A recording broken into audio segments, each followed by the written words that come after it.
За маш их баярлалаа. Ингээд энэхүү тайснаа дараагийн эдгч өөрөхөд бэлэн болсон байна. Энэ бол Tori AI-ийн гүйцэтгэх захирал Луба маань байгаа. Тэгээ түүнийг халуун уншлаар угтаацгаая.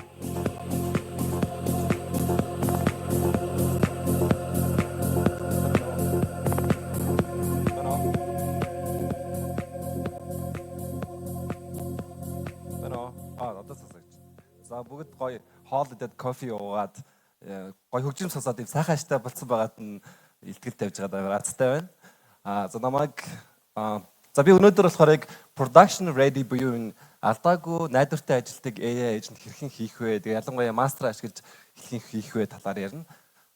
Намайг Luba гэдэг Tori-цэг AI гэдэг ийм agentic AI стартапын захирал хийдэг. Тэгээ манайх Сан Франциско болон Улаанбаатарт салбартай. Тэгээд одоогийн байдлаар манайх стартап ч гэсэндээ Монголын топ 100 аж ахуйн нэгжүүдээс хэрэгэлдэг мөн Америкт бас бизнес хэрэгэлдэг ийм платформ байгаа. За тэгээд үлээ яг AI agent цааш ярихаас өмнө эхлээд яг core LLM маань яг юу хийж чаддаг, юу хийж чаддгүй вэ гэдгийг яриа. Тэгэхээр манай яг LLM яг core LLM бол яг ер нь дараагийн токенол predict гэдэг ийм модель байгаад байгаа шүү дээ. Тэгээд айгүйх датан дээр сургагдаад юмны энэ контекстыг утгыг айгүй сайн ойлгодог. Тэгээд тэрийг хооронд нь ингэж pattern recognition би ингэж холбож ойлгодог ийм ухаантай зүйл байгаад та юмыг амар сайн ойлгодог. Тэгээд юу хийж чаддгүй лээ, юу байдгүй лээ гэвэл энэ чинь persistent memory байхгүй шүү дээ. Ингээ session хооронд юм сандгүй. Тэгээ юм generate хийдэг болохоос биш яг юм өөрөө яг action хийж бас чадахгүй, tool байхгүй л. Тэгээ энэ чинь probabilistic модель байгаа шүү дээ. Hallucinating тэгээд цаашгаа бол limited context window-тэй context site-тай юм зүйл байгаа. Тэгээд past data дээр сургагдсан би яг real time information бол өөрөө байхгүй. За ийм зүйл байгаа. Тэгээд ийм зүйлийг яаж ийм reliable ажилтдаг age болгох вэ гэдэг дээр би энэ дөрвөн зүйлийг онцолж ярих юм өнөөдөр. Нэгдүгээр tools, хоёрдугаар memory management, гуравдугаар evals, reliability, тэгээд дөрөвдүгээр observability and debugging. За тэгээд энэ дөрвийг цааш нь ярихаас тэгээд энэ дөрөв гэж яагаад чухал юм? Тэгээ энэ дөрвийг Mastra гэдэг framework ашиглаж яаж хийх юм гэдэг талаар ярина. За ярихаас өмнө хэдүүлээ эхлээд нэг context engineer гэдэг нэг ойлголт яриа. Нодон та Twitter дараасан бол нэг хэсэг ингээл everything is context engineering гэдэг нэг хэсэг амар тэгж явсан те. Тэгээд ер нь бол context гэдэг манай өөрөө яг бид нар ингээ харьцах болгонд яг модель чинь яг юу хардаг, юун дээр тулгуурлаж бидэрт хариулдаг тийм зүйл байгаа те. Тэгэхээр context гэдэг бол нөгөө agent-ийн instruction, user input, нөгөө prompt те. Тэгээ memory, retrieve documents те. Тэгээ нөгөө tool дуудаад үр дүн нь тэгээд өөр өгж байгаа бүх мэдлгүүд нь жишээнүүд энэ төргээ бүгдээрээ ингээ контекст болоод орж байгаа гэсэн. Тэгэхээр тэн дээр тулгуурлаж бидэрт хариулдаг байх юм шүү дээ. Тэгэхээр энийгээ сайн хийхгүй бол нөгөө модель нь хичнээн ухаантай лаг модель байлаа гэд алдаа гаргаад идэг. Тэгээд энэ Andrej Karpathy's хэлсэн нэг үг байгаа те. Яг context engineering чинь юм дэлэг гэдэг юм science and art гэдэг те.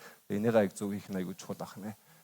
За тэгвэл Mastra гэдэг ямар framework юм бэ гэхээр энэ open source юм TypeScript framework яг AI agent хийх болон agentууд agentic application хийхэд зориулагдсан. Энэ TypeScript дээр код бичүүлжсэн юм байна.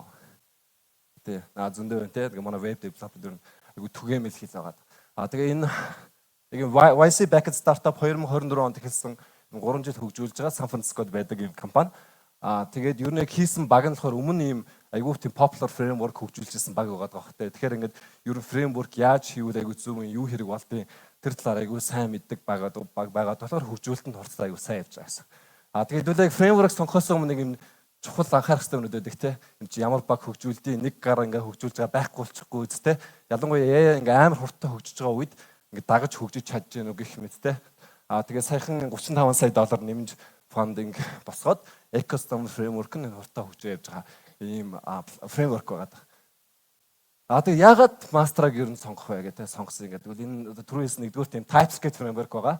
End-to-end type safety тэгээд front end back end зүгээр нэг хэлээр ингээд бичиж болно. Тэгээ monorepo болгоо авчиж болно те. Тэгээд гол нь юм simple байгаа. Одоо ингээд янз бүрийн framework байгаа те. Тэгээд тэрийгээ хийж сурах гэж ингээд амар их documentation уншаад сураад зүгээр ийм их цаг зарцуулдаг. Энэ болохоор амар simple мөртлөө айгу feature гэж гол feature нь бүгд байж байдаг. Тэгээд дотор нь болохоор front дотор нэг agent tool-үүд, memory, evals, RAG бүхэн ингээд нэг frame дотор ингээд багтцсан. Тэгээд adapter айгу сайтай те. Тэгээд одоо бүх provider-ууд бүх модулийг support хийдэг. Одоогийн мэдэгээр 1000 гаруй модель яг нэг single API-гаар support хийдэг. Тэгээ ингээд энэ дээр одоо яаж agent тогтсох вэ гэх ингээд new agent гээд нэрийн нөгөөд instruction нөгөөд модель нөгөөд ингээд agent те. Ингээд agent. Тэгээд өөр нэг айгүй гоё юм болохоор master studio гэдэг байгаа. Яг local development зориулаад ийм студио гоё интерфейстэй одоо би бодохгүй зүйл. За ийм байх нэ. За тэгвэл түрүүлээ дөрвөн юм ярина гэсэн те. За нэгдүгээрх нь tools гэдэг. За энэ tools бол ерөнхийдөө яг нэг agent-д хамгийн хүчрхэг болгоод байгаа гол зүйл нь те. Одоо бид нар мэдээж cloud code дээр ингээд Unix, Git, Bash гэдэг командууд байдаг те. Slash командууд. Тэд нар чинь л яг бидний өмнөөс ингээд бүх юма хийж чадаад ингээд ажиллаад байгаа те. Тэгээд энэ түүлүүд, эйжентүүдд ямар төлөг яаж өгөх үү, яаж дизайн хийх үү гэдэг нэг чухал. Манай нэг амар супер нэг манай компаниг эйженттэй болсон гэж нэг эйжент бүх юмыг хийж чаддаг ч юм уу баахан төлөлтэй те. Тэгээ хийж бас болохгүй. Яг тэгвэл их юм өгсөн нэг төөрөх, конфьюз болох магадлал нь ихтэй. Тэгэхээр яаж хийх вэ гэхээр нэг багт нэг эйженттэй байдаг ч юм уу. Эсвэл ингээд өөрөөр багуудыг зорилгыг хараатай. Энэ хүмүүс чинь ингээд өөр баг ч гэсэндээ яг нэг датабас руу хаддаг юм байна шүү дээ. Нэг газараас дата авдаг юм байна гэвэл тэр чинь өөрөө нэг эйжент байж болж байгаа юм те. Яг нэг тодорхой төлөвтэй.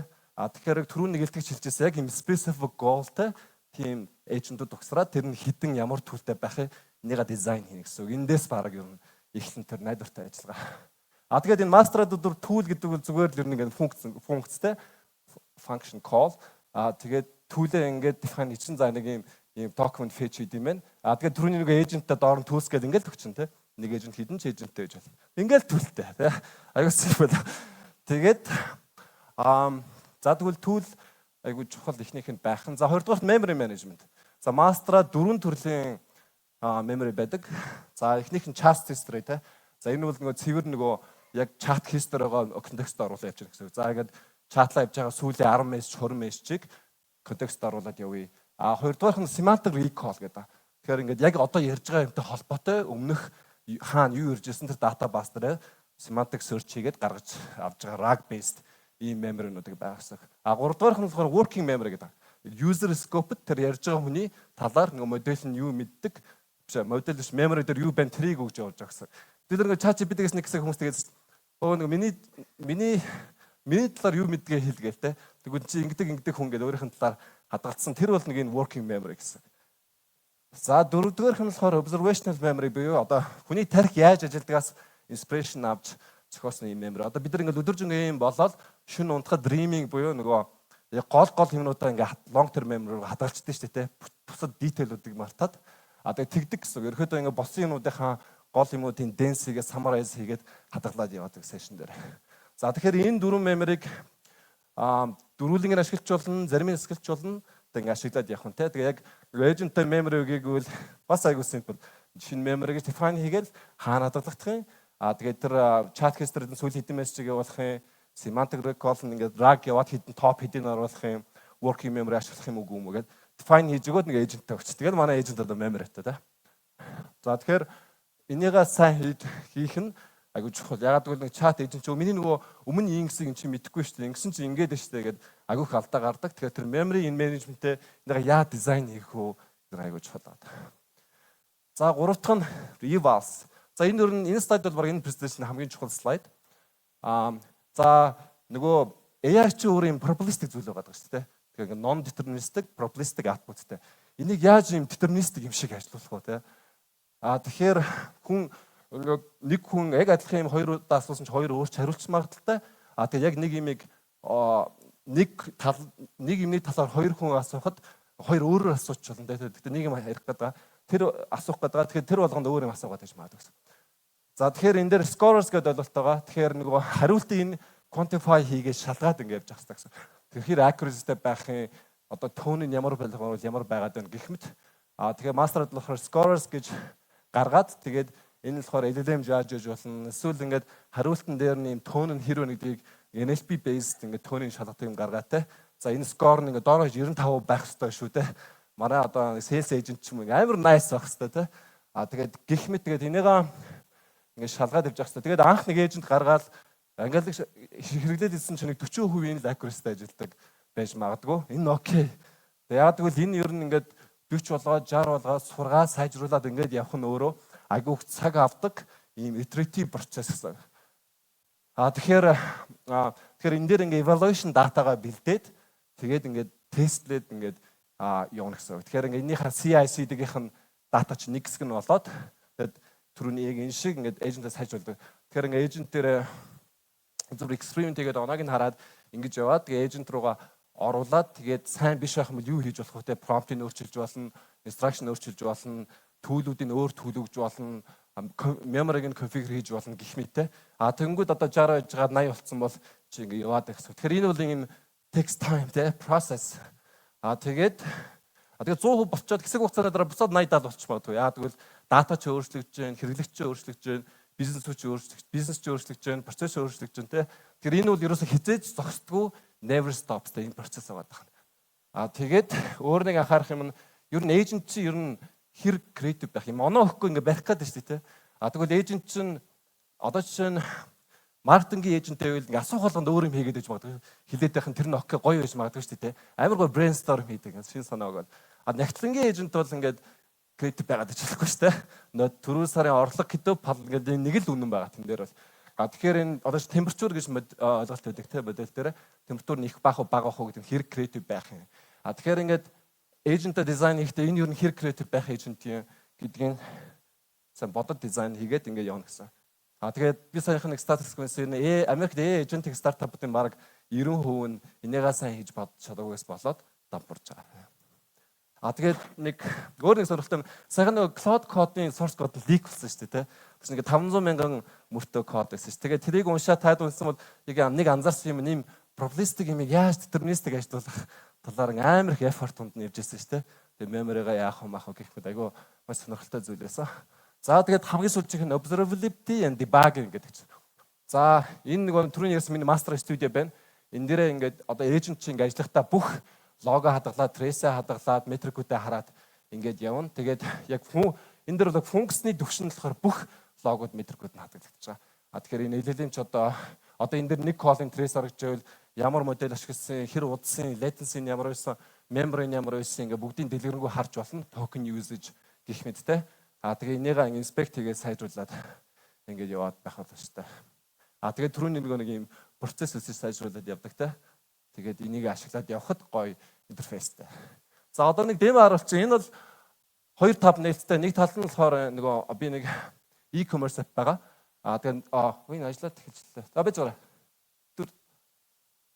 Oops, sorry. Oops. За энэ нэг талд нь тэгээ нөгөө талд нь студиога асаацсан. Тэгээ энэ e-commerce сайт дээр sales agent байгаа. Тэрнтэй харьцаа явахад нөгөө тал дээр нь real time студио дээр метрикүүд нь яаж харж байгааг хараад яваа. За эндээс e-commerce нэг web app байна.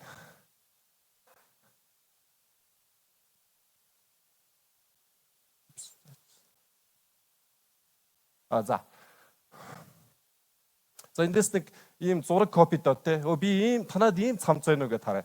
Тэгэхээр ингээд шууд танад иймэрхүү цамц байна. Мултимодал input шууд авдаг те. За тэгвэл database-аас одоо хайж манай sales agent. За хайжгаад иймэрхүү цамцнууд ажилласан гэвэл би харж байгаа. За тэгвэл энийг дэлгэрэнгүй харъя да. Энийг харъя гэдэг чинь. За тэгвэл энэ хуудас руу үсэрчлээ гэж бичсэн шүү дээ. За ийм үнэтэй ийм цамц байна. За энийг авъя. Тэгвэл миний сагсанд чи хийчлээ гэдэг чинь. За сагсанд хийжлээ гэвэл бүтээгдэхүүн тэнд харагдаад байгаа сте шууд метрикүүд шир real time нэмэгдээд логод нь. За тэгвэл цагсаа харъя гэдэг. Одоо миний сагсанд ийм зүйл нэмэгдсэн байна. За тэгвэл дөрвөн асуултанд дөрвөлдөр real time метрикүүд нь гараад ирж байна. За тэгвэл цагсаа харъяг харангууд ийм memoryтэй, ийм метрикүүд, ийм модель дуудагдсан, ийм dataset ингээ харж болж. За саяны agent паны Gemini ашигласан энэ agent байна. Энэ дээр эндээ чарлчиж болсон шууд. Тэгээ ийм instructionтай, ийм memoryтэй, memory enabled болгоцсон те. Тэгээ ийм төлөвдтэй ийм agent байжээ. За тэгээд энэ ингээд төлөвдөө ингээд define хийгээд өгчөд гол нь юм ямар төлийг яаж дуудах вэ гэж хэрэглэгчийн асуултан дээр үндэслээд өөрөө мэдээд амар ухаантай ингээд яриад бастай тэр нь амар гайхах шигтэй те. Өмнө нь бол бид нар ингээд за ингүүл ийм тоолог шиг л өөрөө алгоритм шиг христик юм бичин те. Тэгэхээр тэр нь айгу гоё. За ингээд ер нь өөрөөр ямар юм чухал компонентууд нэг guard rails тэг production оруулах чухал зүйл хэрэглэгчийн input output дээр юмнууд тавих те. Одоо PI одоо хэрэглэгчийн талаар байвал sanitation хийх юм байвал хийн хэрэглэгчээ харуулахаас өмнө sanitation-оос хийх шаардлага байна. Тэгээ LLM руу орж гарахаас өмнө бас процесс руу тавьж болно те. Тэгээд сүүлийн үед амар hot trend байгаа одоо harness engineering гэдэг ойлголт байгаа тийм. Одоо нөгөө cloud coaching юм өөр remote-тэй тийм planning mode, coding mode гэдэг ч юм уу. Тэгэхээр юунда agent-тэй янз бүрийн mode өгч байгаа захирлыг хүлээж байгаа.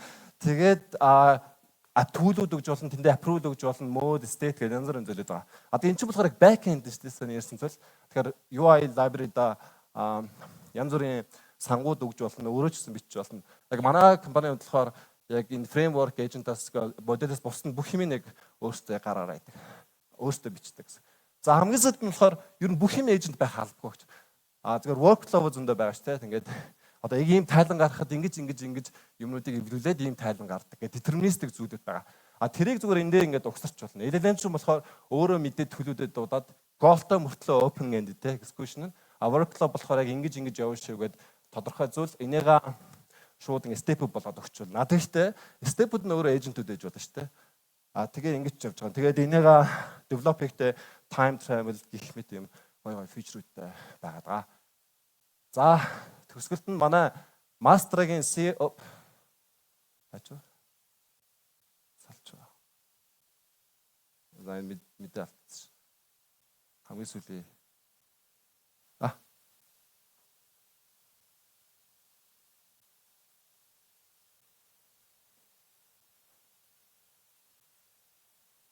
техник салгаар. Сая Master-гийн founder and CEO нэг бидэрт зориулаад Сан Францискогоос мэдлэгээ явуулсан байгаа. За. Greetings, Ulan Batur from San Francisco. Sayem Bayenu. Excited to be here. I'm Sam from Astra. Thank you for letting me talk briefly. Agents are for every developer, and with AI, anybody can build an agent. And so we're excited that you're all learning how to build agents in TypeScript with Mastra. Enjoy the talk that you're about to watch, and I hope to meet some of you in person someday. Excited for what all of you are going to build. Agents are taking over from San Francisco to Berlin to Ulaanbaatar. So good luck.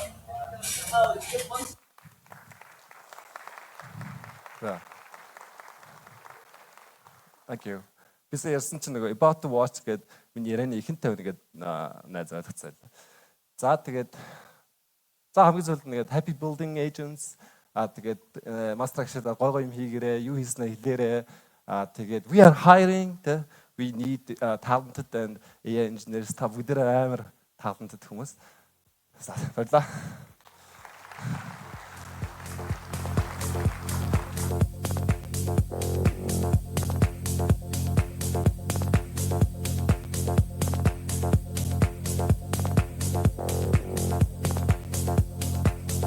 Tori-ийн гүйцэтгэх захирал Лубада баярлалаа. Ингээд